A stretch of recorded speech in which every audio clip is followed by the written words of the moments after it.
How's it going, everyone? Hope everyone's doing well today. I just want to give some advice regarding training. This has no nutrition whatsoever in it, although nutrition is very important. This is purely about training. What you can do to speed up your training and ensure that you're continuing to progress without hitting plateaus like many lifters, including myself, have in the past. But the biggest piece of advice I can give you regarding training is progressive overload. Now you're probably wondering what progressive overload is. Progressive overload is involving more reps to your exercise that you're doing, increasing the weights over time, the frequency, adjusting rest periods. And in doing this, you're able to ensure that there's more tension being constantly applied to the muscle from the weeks previous. And in doing so, it kind of pushes your body to adapt like our bodies like to do and continue to build more muscle and advance strength wise. In kind of related to this, another big thing you can do is adjusting the exercises that you're doing. There are many different variations for the exercise. So if we're talking about bench press, if you think bench press, all right, didn't mean to bunch the camera. If you think bench press, you have your hands a little bit past shoulder width apart. I'm trying to target the pec.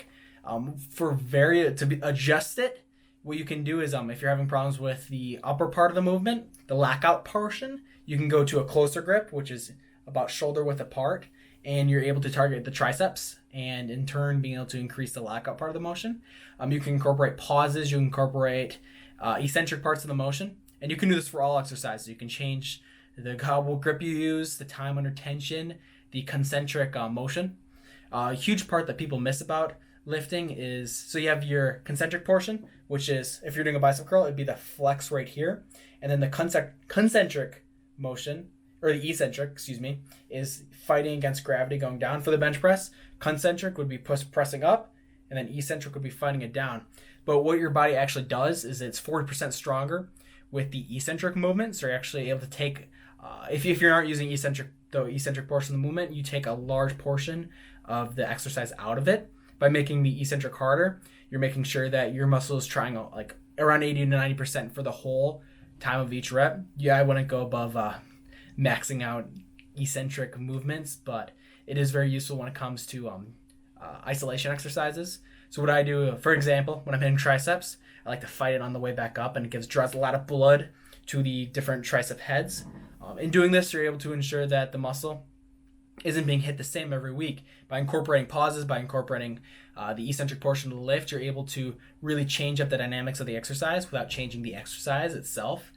You can also switch exercises out. So for a few days of the month, you might focus on the bench press, just the regular flat press.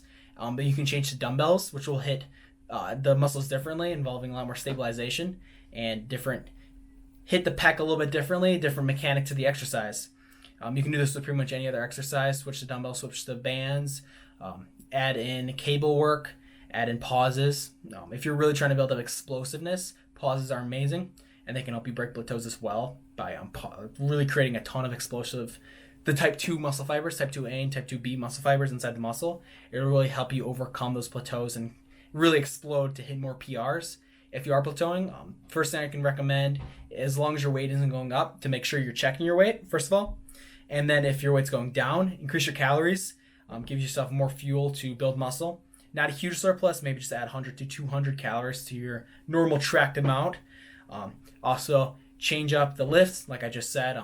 Dumbbells, go to barbell from dumbbells to barbell. That really helps a lot. Change the rep ranges that you're hitting. Make sure that you're using the progressive overload with your exercise and you're trying to lift more or do more reps each week. Really changing it up helps build the muscle and keep your body from getting too adjusted to the stimuli of lifting. Other than that, train hard, be consistent. Nutrition is a huge part of it, but progressive overload does reign supreme when it does come to progressing regarding weights. You got to lift more to get more, or something like that. But hope everyone stays safe.